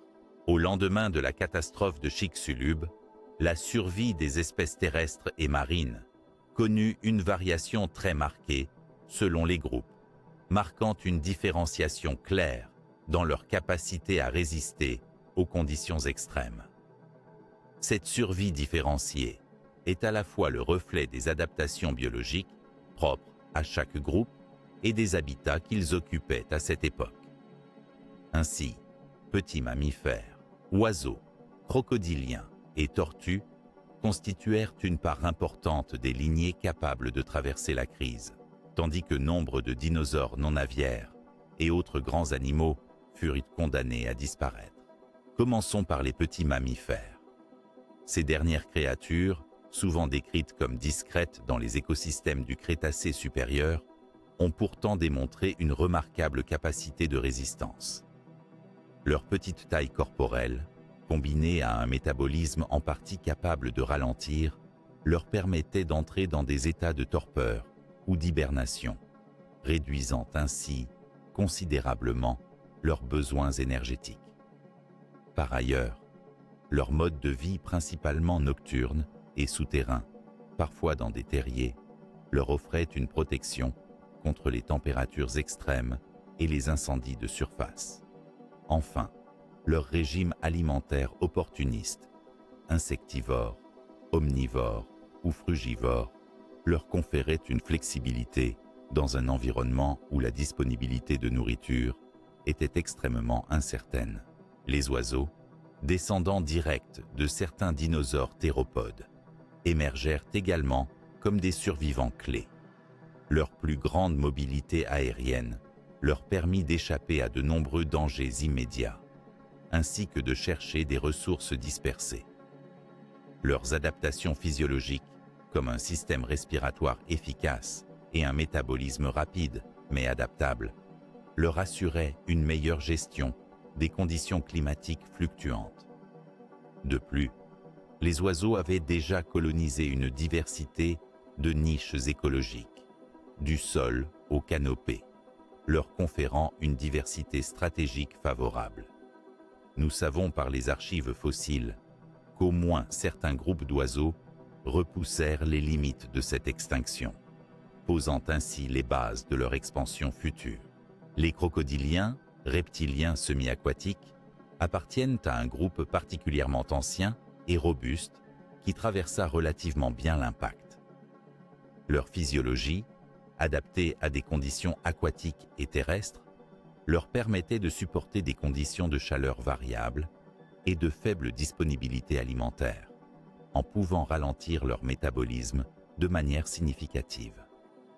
Leur comportement aquatique les plaça aussi en grande partie à l'abri des incendies et des phénomènes atmosphériques les plus durs. Leur régime alimentaire carnivore, opportuniste et parfois charognard, composé d'une multitude d'animaux aquatiques et terrestres, fut aussi un facteur important de leur survie. Quant aux tortues, ces reptiles si particuliers jouirent elles aussi de nombreux avantages. Leur carapace rigide offrait une protection mécanique et elles pouvaient s'enterrer ou se réfugier dans l'eau pour éviter les variations extrêmes de température et les chocs physiques. Les tortues pouvaient aussi se nourrir d'une grande gamme de végétaux et de petits animaux, ce qui témoigne d'une flexibilité alimentaire précieuse dans un monde post-catastrophe. Leur lent métabolisme les rendait moins dépendantes d'une alimentation constante, ce qui les aida au cours des premières années difficiles. Cette survie différenciée ne fut pas uniquement le produit de caractéristiques biologiques, mais aussi d'une combinaison de facteurs écologiques. L'occupation d'habitats protégés ou isolés, par exemple des environnements aquatiques, des zones souterraines ou des milieux forestiers denses encore relativement préservés, fut essentielle. De surcroît, la taille réduite et la mobilité accrue furent des facteurs décisifs pour trouver rapidement des ressources alimentaires dispersées. En revanche, les groupes ne disposant pas de ces atouts, en particulier les grands dinosaures non aviaires, qui avaient des besoins alimentaires élevés, étaient dépendants d'écosystèmes stables et souffraient d'une moins grande flexibilité comportementale. Leur extinction massive reflète cette incapacité à s'adapter rapidement à des changements aussi radicaux. En résumé, la survie différenciée selon les groupes après l'impact de Chicxulub est un point clé dans l'histoire de la vie sur Terre. Elle met en lumière la capacité remarquable de certains animaux à traverser un cataclysme global, grâce à leurs adaptations physiologiques, comportementales et écologiques. Ce processus fut une étape préparatoire essentielle à la renaissance d'un monde nouveau, où mammifères, oiseaux, crocodiliens et tortues allaient progressivement occuper des niches écologiques libérées par la disparition des grandes espèces disparues. Prochainement, nous plongerons plus profondément dans la reconstitution des derniers survivants dinosaures non aviaires, histoire de comprendre comment eux aussi tentèrent leur ultime combat pour la survie. À la suite de l'impact dévastateur de Chicxulub, la majorité des dinosaures non aviaires s'éteignirent rapidement, victimes d'un environnement radicalement modifié. Mais il semblerait que certains petits groupes aient réussi à survivre, au moins temporairement, dans les mois et années suivant la catastrophe. La reconstitution des derniers survivants parmi ces dinosaures est un défi scientifique majeur, basé sur l'étude des fossiles, des terrains stratigraphiques, ainsi que des analyses paléobiologiques sophistiquées. Tout d'abord, il faut distinguer les dinosaures non aviaires, ces célèbres reptiles terrestres géants et parfois plus modestes qui ne volaient pas, des dinosaures aviaires, dont les oiseaux sont les descendants directs. Les fossiles retrouvés dans les couches stratigraphiques immédiatement post-impact témoignent d'une forte raréfaction de ces dinosaures classiques. Mais certaines découvertes suggèrent que quelques populations isolées ont persisté durant une courte période après l'extinction massive. Parmi elles, on identifie surtout des petits dinosaures théropodes, relativement légers et agiles, dont certains pourraient avoir adopté des modes de vie flexibles, moins gourmands en énergie et plus opportunistes en termes d'alimentation. Dans certaines formations géologiques datées du tout début du Paléocène, Il existe en effet des impressions ou restes fossiles de dinosaures non aviaires de petite taille. Ces recherches limitées indiquent que ces survivants étaient vraisemblablement cantonnés à des niches écologiques réduites, souvent isolées ou marginales, loin des anciens grands centres de diversité où ils étaient jadis abondants. Leur survie fut provisoire. Les contraintes écologiques et environnementales, combinées à la compétition avec des groupes émergents comme les mammifères, conduisirent à leur disparition rapide. Parmi ces dinosaures de la fin du Crétacé, certains petits carnivores avec des adaptations spécialisées de chasse, comme des dromaeosauridés, auraient pu temporairement s'accommoder d'un régime alimentaire plus varié, comprenant peut-être des charognes, des petits animaux ou des insectes, ce qui améliorait leurs chances de survie dans un environnement dangereux et appauvri. Leur taille réduite et physiologie relativement efficace favoriseront leur passage à travers les conditions extrêmes. Pour les dinosaures herbivores non aviaires, les données sont plus rares et moins convaincantes. Les grands herbivores, étant particulièrement dépendants de la végétation luxuriante et stable, ils furent probablement rapidement éliminés. Il n'existe aucune preuve fossile solide indiquant que les grands hadrosaures ou cératopsiens survécurent significativement après l'impact. Quelques dinosaures de taille moyenne et opportunistes auraient pu survivre temporairement, mais leur extinction semble inéluctable en raison du déficit alimentaire. Les régions géographiques éloignées du site d'impact, comme certaines parties de l'Asie ou de l'hémisphère sud, sont souvent étudiées pour déceler des traces de survie prolongée. Mais jusqu'à présent, aucune découverte fossile indubitable n'a prouvé une survie substantielle des dinosaures non aviaires à long terme.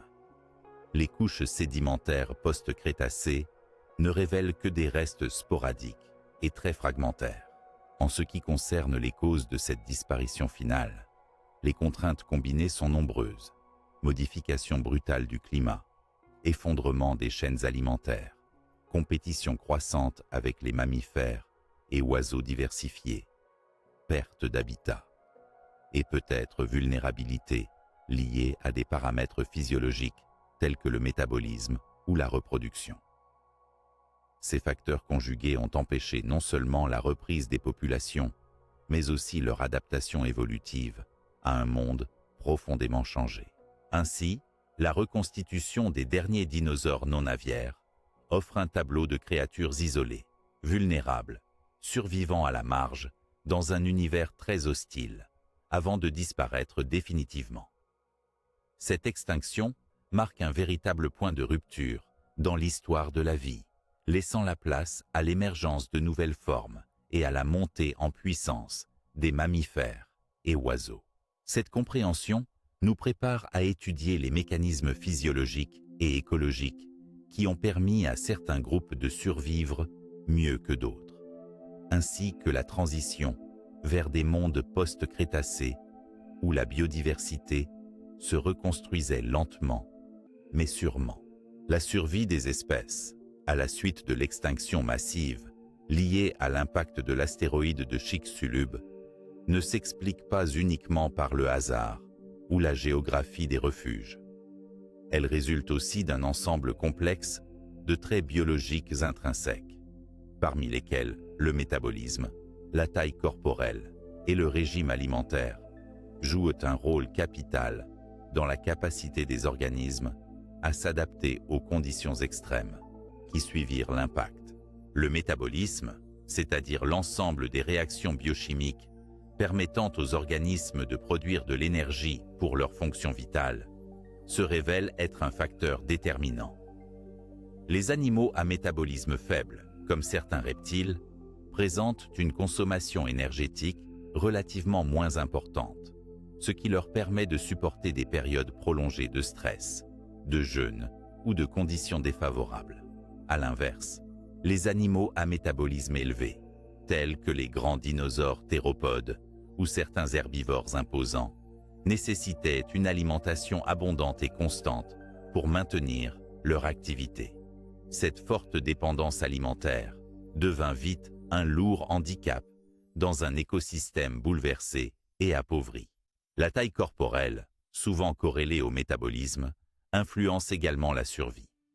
Les grands animaux sont davantage vulnérables aux variations rapides du climat et à la raréfaction des ressources.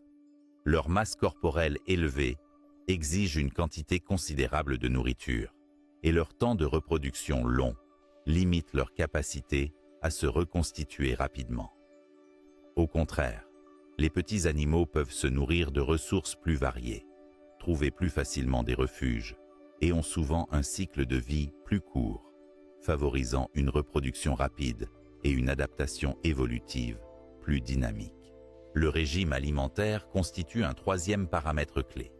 Les espèces spécialistes, fortement dépendantes d'un type précis de nourriture, furent désavantagées car leurs ressources ne survécurent pas au bouleversement. Les grands herbivores spécialistes, comme les hadrosaures ou cératopsiens, incapables de s'adapter rapidement, virent leur survie compromise par la chute massive de la végétation.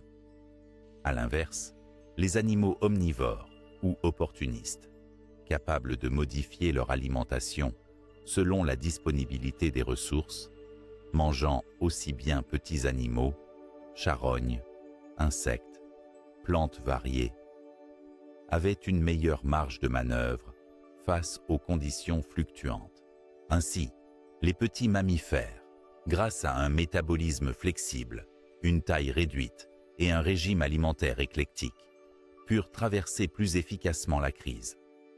Leur capacité à entrer en état de torpeur ou d'hibernation fut un facteur supplémentaire pour économiser l'énergie durant les périodes d'insuffisance alimentaire. De même, certains reptiles comme les crocodiliens et les tortues, avec leur métabolisme ralenti et leur multi-régime alimentaire, profitèrent de ces adaptations pour survivre. En revanche, les grands dinosaures non aviaires, malgré leurs adaptations anciennes et leur domination passée, peinèrent à surmonter ces défis. Leur taille importante, couplée à un métabolisme élevé et un régime alimentaire spécialisé, représentait un mélange fatal dans un environnement qui devenait de plus en plus hostile et variable. Cette interaction entre le métabolisme, la taille corporelle et le régime alimentaire n'est pas seulement une question biologique, mais elle illustre comment les contraintes physiologiques dictent la dynamique et l'évolution des espèces face à un changement brutal. Ces paramètres conditionnent l'accès aux ressources, la capacité à faire face aux stress environnementaux et la rapidité d'adaptation nécessaire pour la survie. En conclusion, le tri sélectif naturel induit par la catastrophe du Crétacé ne fut pas aléatoire. Il privilégia les espèces disposant d'un métabolisme flexible, d'une petite taille et d'une alimentation généraliste.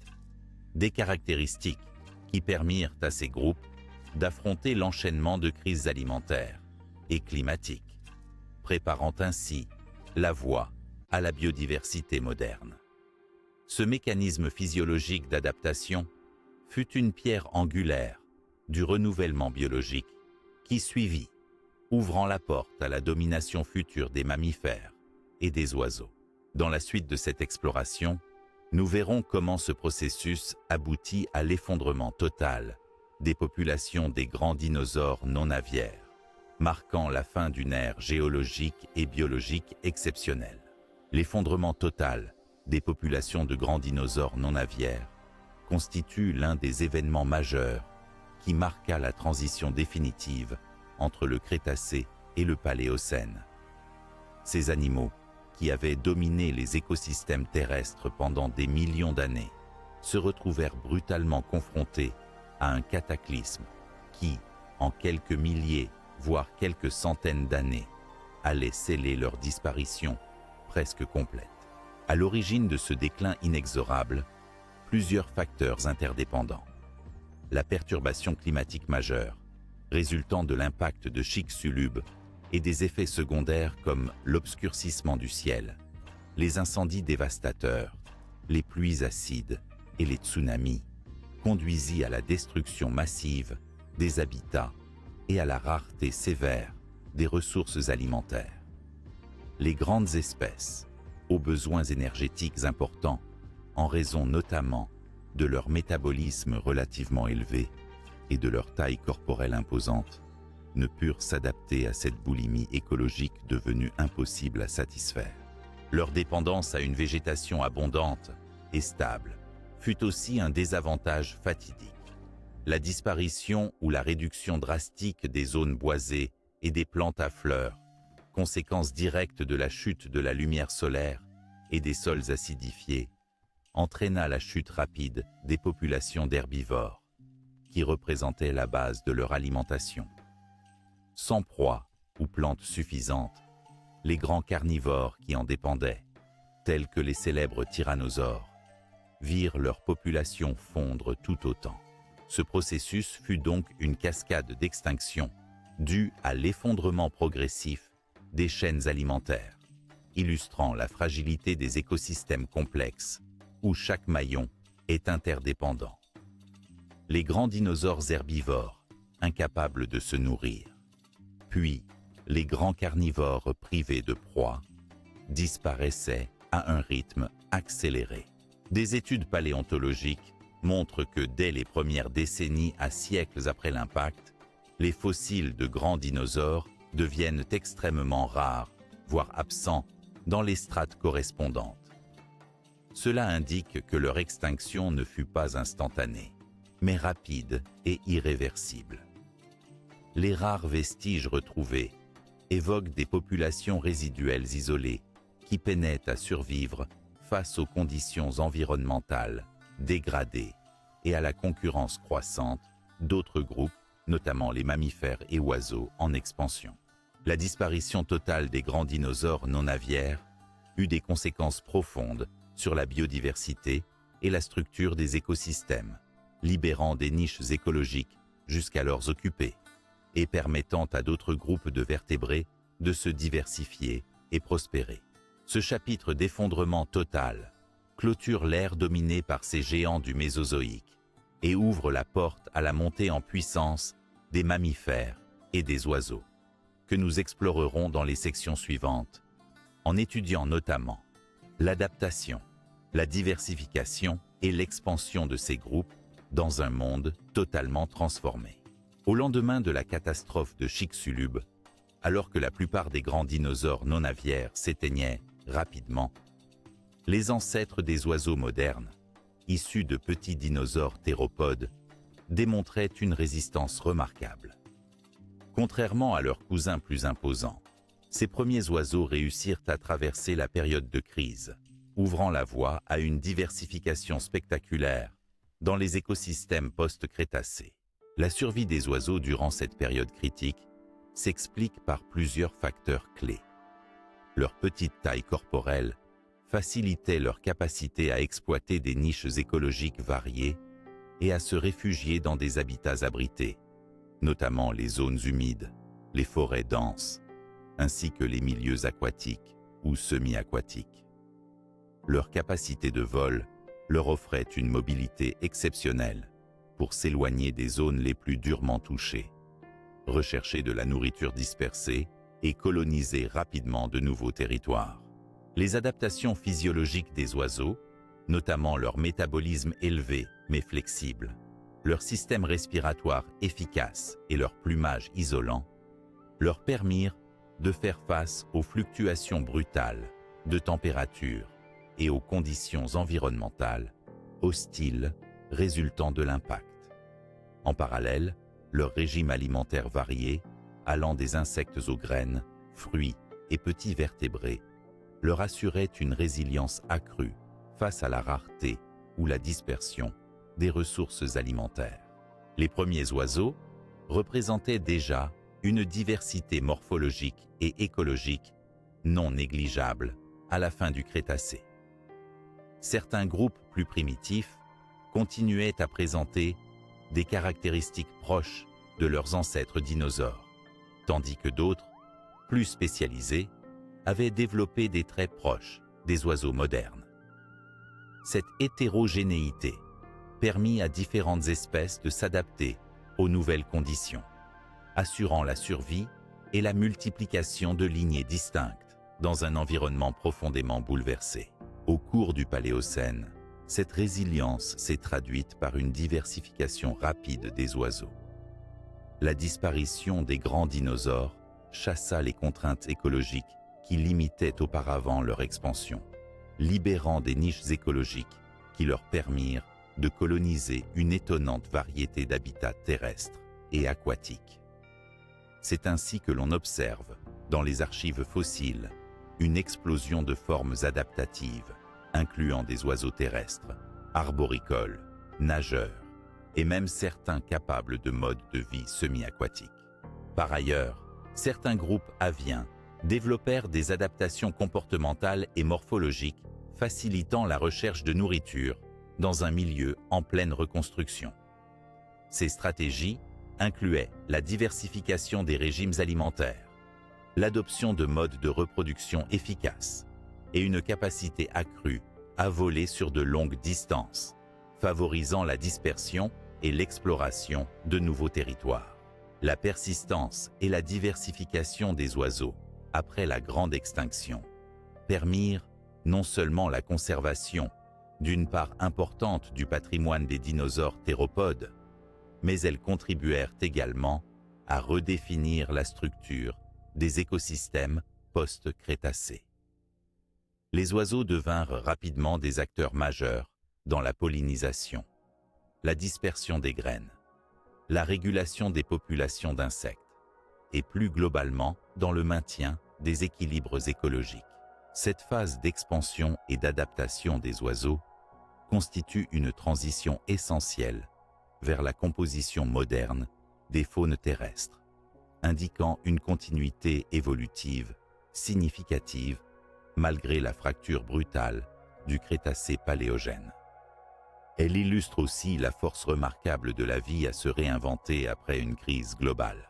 Ainsi, la survie des oiseaux ne fut pas un simple hasard, mais le fruit de leur adaptabilité biologique, de leur flexibilité écologique et de leur capacité à exploiter des stratégies de fuite, d'exploration et de diversification que les grands dinosaures plus spécialisés ne possédaient pas. Cette histoire fascinante met en lumière le rôle crucial des oiseaux dans la renaissance de la vie après la catastrophe. Un rôle qu'ils continueront à jouer jusqu'à nos jours. Nous explorerons désormais comment cette diversification avienne s'accéléra dans un monde nouveau, dominé progressivement par les mammifères, qui, eux aussi, allaient connaître une expansion remarquable dans les niches écologiques libérées. À la suite de la crise écologique majeure provoquée par l'impact de Chicxulub, la disparition des grands dinosaures non aviaires ouvrit un vaste champ de possibilités pour la diversification et l'expansion d'autres groupes d'animaux. Parmi eux, les mammifères, alors jusque-là de petite taille et relativement marginaux du point de vue écologique, profitèrent pleinement des niches écologiques nouvellement libérées, amorçant ainsi une phase d'expansion sans précédent. Avant l'extinction massive, les mammifères du Crétacé terminal occupaient principalement des niches écologiques secondaires, souvent nocturnes et discrètes, sous la domination écrasante des dinosaures. Leur petite taille leur permit de survivre aux conditions extrêmes post-impact grâce à des capacités d'adaptation, une plus grande flexibilité alimentaire et des comportements de refuge dans des habitats protégés comme les terriers, les zones humides et les forêts denses. Ce mode de vie préparait idéalement ces animaux à répondre agilement aux bouleversements profonds qui allaient s'imposer. L'effondrement des grands prédateurs et herbivores permit aux mammifères d'explorer des zones écologiques auparavant inaccessibles ou dangereuses. Cette libération de niches leur offrit l'opportunité de diversifier leurs formes, leur taille et leur comportement. Rapidement, on observe dans les archives fossiles une augmentation de la taille corporelle de certains groupes, la diversification des régimes alimentaires, passant de l'insectivore primordial à l'herbivore, carnivore et omnivore. ainsi qu'une expansion géographique notable. Les mammifères commencèrent à occuper une variété d'habitats terrestres, qui incluaient les plaines ouvertes, mais également les zones boisées, les milieux aquatiques ou semi-aquatiques. Leur développement progressif se traduisit par l'apparition d'ordres variés, les ancêtres de nombreuses lignées modernes. Cette diversification s'accompagna de changements morphologiques, tels que l'amélioration de la dentition, avec des molaires spécialisés pour différentes alimentations, une architecture osseuse adaptée à diverses locomotions, et des systèmes sensoriels affinés. Cette phase d'expansion fut également favorisée par des innovations biologiques, notamment des cycles de reproduction plus courts, une croissance accélérée des jeunes et une intelligence croissante, qui permirent une meilleure exploitation et adaptation aux nouveaux habitats. Dans les écosystèmes marins, certains mammifères marins commencèrent également à émerger, diversifiant leur mode de vie en s'adaptant à la vie aquatique et profitant des niches écologiques laissées vacantes par la disparition de grands reptiles marins. Cette dynamique d'expansion ne fut pas isolée. Elle fut concomitante avec celle des oiseaux, qui, eux aussi, exploitèrent efficacement les niches libérées. Ensemble, mammifères et oiseaux façonnèrent un nouveau paysage écologique, préparant les bases de la biodiversité des ères suivantes.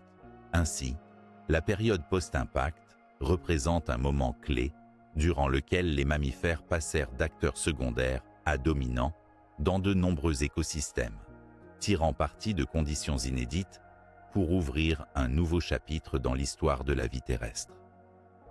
Leur évolution illustre à merveille la capacité du vivant à se renouveler et à prospérer après une extinction massive, offrant une leçon d'espoir et de mutation permanente. Dans la suite de notre exploration, nous verrons comment cette expansion s'accompagna de transformations radicales des paysages et des habitats, ainsi que des innovations évolutives significatives dans les modes de vie, locomotion et alimentation des espèces émergentes. À la suite de l'impact dévastateur de l'astéroïde de Chicxulub et des bouleversements climatiques majeurs qu'il engendra, la Terre connut une transformation radicale de ses paysages. La composition des habitats terrestres et marins, qui avaient été façonnés au cours de millions d'années, fut brutalement modifiée, plongeant la planète dans une phase de reconfiguration écologique profonde. Cette transition amorça un processus de reconquête progressive des espaces et de diversification des nouveaux habitats du Paléocène. Les forêts luxuriantes du Crétacé, dominées par d'immenses conifères, fougères et angiospermes aux floraisons diversifiées, furent largement détruites, emportées par les incendies massifs et la chute de cendres. À leur place, un paysage partiellement dénudé et marqué par des zones stériles émergea, parfois qualifié de désert vert à cause de la disparition rapide de la végétation dense. Le sol, souvent appauvri et acidifié par les pluies acides, mit plusieurs centaines à milliers d'années pour retrouver une fertilité suffisante à soutenir une végétation élaborée.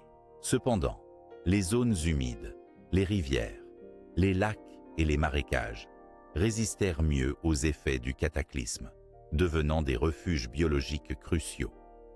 Ces milieux aquatiques constituaient des îlots de biodiversité où s'accrut la richesse des espèces survivantes, notamment d'amphibiens, de reptiles aquatiques, de plantes aquatiques et d'insectes.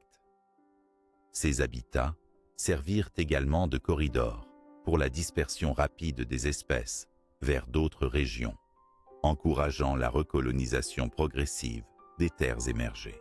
Par ailleurs, la topographie régionale joua un rôle clé dans la diversité des habitats post-crétacés.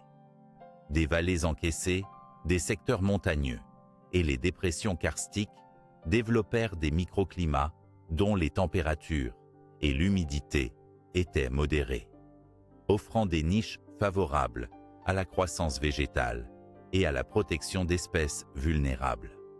Ces poches écologiques furent des étapes essentielles à la colonisation progressive de la planète par la vie. Dans les régions côtières, les paysages furent profondément modifiés par les tsunamis, qui remodelèrent les littoraux en déposant d'épais sédiments, détruisant les mangroves et autres végétations. Au fil du temps, ces zones évoluèrent pour redevenir des habitats riches, notamment grâce à l'installation rapide de plantes pionnières, capables de stabiliser les sols et la mise en place de nouvelles chaînes trophiques. La dynamique de reconstitution impliqua également l'émergence de forêts secondaires, composées d'espèces de croissance rapide et flexible. Les angiospermes, en particulier, jouèrent un rôle majeur dans cette phase de régénération, avec une diversification accélérée qui permit une recolonisation efficace des terres disponibles. Ces forêts nouvelles constituaient des écosystèmes plus dynamiques et souvent plus diversifiés en espèces que celles du Crétacé, posant les bases de la remontée spectaculaire de la biodiversité. Dans les milieux marins, les changements furent tout aussi importants. La productivité primaire, d'abord affaiblie suite à la mort du phytoplancton, a évolué vers de nouvelles configurations écologiques. L'apparition progressive de nouvelles formes de coraux, de mollusques et de poissons contribuait à la recomposition des récifs et des habitats marins, renforçant ainsi les réseaux trophiques. Ces transformations paysagères eurent des impacts directs sur les populations animales, modifiant la disponibilité des ressources alimentaires et les conditions de reproduction. Les espèces capables de tirer parti de ces nouveaux habitats prospérèrent, tandis que d'autres s'éteignirent définitivement. En définitive, la transformation radicale des paysages post-Crétacés fut un moment fondateur, marquant la transition d'un monde dominé par les dinosaures vers un écosystème plus varié et dynamique, fondé sur la collaboration des traits adaptatifs des mammifères, oiseaux, reptiles et plantes diversifiées. C'est à partir de ces premiers habitats recomposés que s'amorça la renaissance écologique qui allait peu à peu redessiner la planète, préparant le terrain pour l'évolution qui nous conduisit jusqu'à l'ère moderne. Dans la suite de ce récit, nous examinerons les innovations évolutives majeures qui caractérisèrent cette ère paléogène, notamment au niveau de la dentition, de la locomotion et des modes de vie, témoignant de l'extraordinaire capacité d'adaptation et de diversification du vivant dans ce nouveau monde. L'ère paléogène, qui s'étend sur environ 43 millions d'années, suivant la grande extinction du Crétacé-Paléogène, se caractérise par une explosion d'innovations évolutives majeures parmi les vertébrés terrestres, marquant une révolution dans la structure biologique des organismes qui allait dominer la Terre nouvelle. Ces innovations touchèrent en particulier la dentition, la locomotion et les modes de vie, reflétant l'adaptation rapide des espèces aux environnements bouleversés et aux nouvelles niches écologiques apparues. Commençons par la dentition, véritable clé de la diversification alimentaire. Les mammifères du Paléogène virent apparaître des modifications fondamentales dans la forme, la structure et la spécialisation de leurs dents. Contrairement à leurs ancêtres du Mésozoïque aux dents simples et peu différenciées, ces mammifères développèrent des molaires complexifiés, caractérisés par des crêtes, des cuspides et des surfaces occlusales, adaptées à la mastication efficace des aliments variés. Cette spécialisation dentaire permit de traiter une grande gamme de régimes alimentaires, allant de l'herbivorie pure, avec une usure adaptée à des végétaux coriaces, à l'omnivorie et au carnivorisme finement adapté, grâce à des canines et prémolaires spécifiques. Parallèlement, cette diversification dentaire facilita l'exploration de divers régimes alimentaires, en fonction des habitats et ressources disponibles, favorisant l'émergence de lignées spécialisées qui exploitèrent pleinement les niches libérées par la disparition des dinosaures.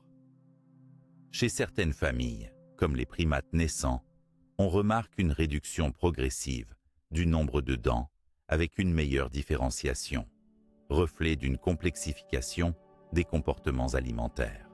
En matière de locomotion, le Paléogène vit également une évolution marquante, soutenant le déplacement vers une plus grande mobilité, diversité comportementale et occupation spatiale. Les mammifères adoptèrent des modes variés. La quadrupédie robuste fut complétée par des adaptations au saut, à la course rapide, à la nage, et même à la vie arboricole dans certains cas.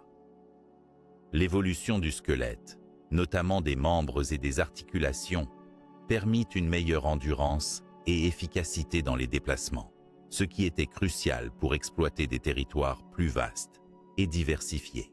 Par exemple, certains mammifères développèrent des membres allongés et des doigts fusionnés formant des sabots, adaptés à la course rapide sur des plaines dégagées, tandis que d'autres conservèrent une souplesse digitale permettant la préhension et l'escalade.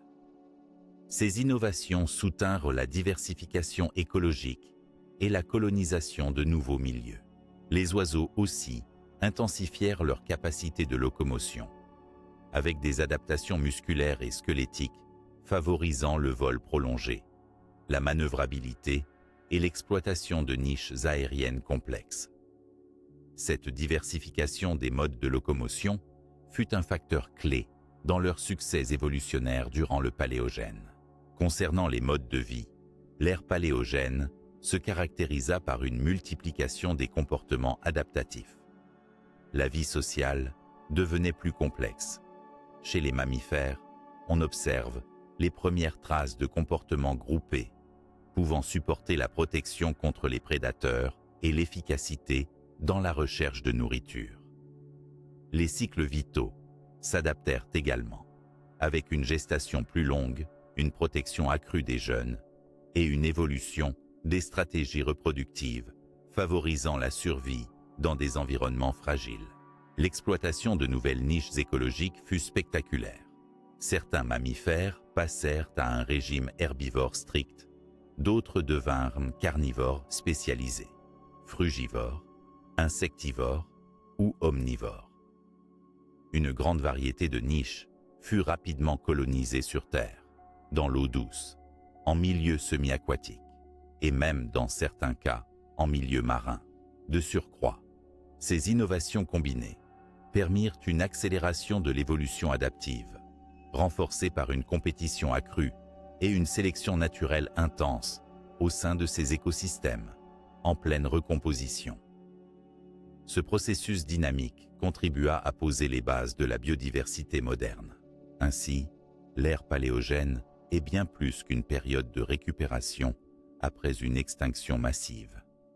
Elle est le théâtre d'une véritable renaissance évolutive, où la dentition spécialisée, la diversité des modes locomoteurs et l'adoption de modes de vie variés illustrent l'extraordinaire capacité du vivant à s'adapter, à innover et à prospérer dans un monde renouvelé.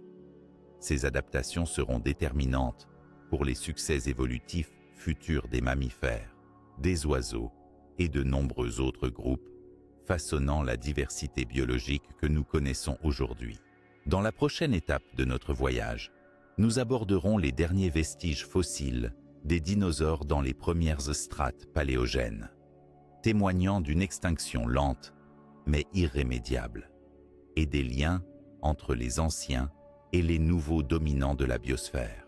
Au début du Paléogène, la présence des dinosaures non aviaires se faisait de plus en plus rare, mais quelques traces fossiles subsistantes témoignent cependant de leur existence transitoire durant cette période charnière de l'évolution terrestre. Ces vestiges, souvent fragmentaires et localisés dans des couches stratigraphiques immédiatement postérieures à l'extinction massive du Crétacé-Paléogène, KPG, offrent un aperçu précieux des dernières populations de ces créatures avant leur disparition définitive. Les études paléontologiques récentes mettent en lumière que certains petits dinosaures théropodes persistèrent dans des régions isolées ou écologiquement marginales, où les conditions pouvaient avoir été temporairement plus favorables. Ces témoins fossiles comprennent des ossements fragmentaires, parfois des dents, qui montrent des caractéristiques morphologiques très proches des espèces crétacées, mais bien datées du tout début du Paléocène. Toutefois, leur faible abondance et leur dispersion sporadique indiquent qu'il s'agissait de populations survivantes réduites, soumises à des pressions écologiques extrêmes. Ces derniers dinosaures occupaient probablement des niches très restreintes, avec des adaptations alimentaires et comportementales leur permettant une certaine flexibilité, sans toutefois rivaliser efficacement avec les groupes émergents de mammifères et d'oiseaux, plus nombreux et mieux adaptés aux nouveaux environnements. L'isolement géographique ou écologique a pu jouer un rôle important dans leur survie momentanée, notamment dans des écosystèmes insulaires, forestiers denses ou encore dans des régions moins exposées aux effets directs de la catastrophe. À mesure que les conditions du Paléogène s'installaient durablement, ces dinosaures marginaux disparurent progressivement, faute de pouvoir rivaliser face aux changements écologiques rapides et à la compétition intra- et interspécifique aggravée. Ils laissent ainsi la place aux mammifères nouvellement expansifs et aux oiseaux diversifiés qui prirent la relève évolutive, marquant la fin définitive de la domination des dinosaures non-aviaires. Par ailleurs, ces derniers vestiges renforcent la compréhension que l'extinction des dinosaures non-aviaires ne fut pas un événement instantané, mais un processus étalé au cours du début de l'ère paléogène, avec une extinction graduelle accompagnée d'une restructuration écologique majeure. Les fossiles de ce début du Paléogène, en plus de témoigner d'une extinction progressive, participent à éclairer la dynamique de transition biologique entre deux ères, entre un monde ancien dominé par les dinosaures et un monde nouveau façonné par les mammifères, les oiseaux et d'autres groupes qui allaient construire la biodiversité moderne. Cette phase de transition et ses vestiges fossiles nous préparent à analyser, dans la suite de ce récit, le basculement vers un monde dominé par les mammifères et les oiseaux, ainsi que les héritages et continuités évolutives qui en découlent. Le basculement vers un monde dominé par les mammifères et les oiseaux, à la suite de la disparition massive des dinosaures non-aviaires, marque l'un des tournants les plus profonds de l'histoire de la vie sur Terre. Ce changement ne fut pas un simple remplacement brutal, mais le fruit d'un processus complexe d'héritages évolutifs, de continuité biologique et d'adaptation qui ont façonné la biosphère moderne. Alors que les dinosaures non-aviaires s'éteignaient, les niches écologiques qu'ils occupaient se vidèrent brutalement, offrant aux mammifères et aux oiseaux une occasion unique d'explorer, d'exploiter et de diversifier les écosystèmes terrestres et aquatiques. Cette expansion ne présupposait cependant pas d'un vide écologique complet. Mammifères et oiseaux héritaient en réalité d'une longue histoire évolutive commune avec les dinosaures, partageaient des traits physiologiques et comportementaux, et se donnaient ainsi les bases pour une radiation adaptative rapide. Les mammifères, petits, souvent nocturnes pendant le Mésozoïque, profitèrent de leur flexibilité alimentaire, de leur capacité d'apprentissage et d'une reproduction adaptée pour s'imposer peu à peu dans des habitats variés. Ce sont eux qui, avec les oiseaux, portèrent le poids de la reconstruction écologique post-crise. Leur évolution fut marquée par une diversification spectaculaire en termes de taille, forme et mode de vie, allant des petits insectivores aux grands herbivores et carnivores, véritables architectes des nouveaux paysages. Les oiseaux, quant à eux, perpétuèrent la lignée des dinosaures à vol, améliorant leur spécialisation en vol, en alimentation et en reproduction. Leur rôle écologique fut essentiel dès les premières phases post-extinction, jouant un rôle de pollinisateur. disperseurs de graines et régulateurs d'insectes. L'héritage évolutif transmis par les dinosaures se manifesta notamment dans la structure du squelette, le métabolisme élevé, les capacités cognitives et les stratégies reproductives. Ces traits conférèrent à ces groupes une meilleure résilience face aux changements environnementaux rapides. Cette continuité n'empêcha pas la naissance d'innovations radicales propres au Paléogène. L'évolution permit la conquête de milieux jusque-là inexplorés ou peu exploités. Du fond des océans aux hautes montagnes, des déserts aux jungles denses, révélant une plasticité évolutive exceptionnelle. En somme, le basculement post-Chicxulub constitue une transition écologique majeure, fondée sur l'héritage biologique des anciens reptiles et sur la capacité des mammifères et des oiseaux à réinventer la vie terrestre et aérienne. Cette dynamique de continuité et de renouvellement est au cœur de l'histoire de la biodiversité contemporaine. Ce récit captivant nous invite désormais à refléter sur la manière dont ce monde nouveau, rempli d'innovation et d'adaptation, façonna les écosystèmes modernes, consolidant la prédominance de ces groupes jusque dans notre époque actuelle.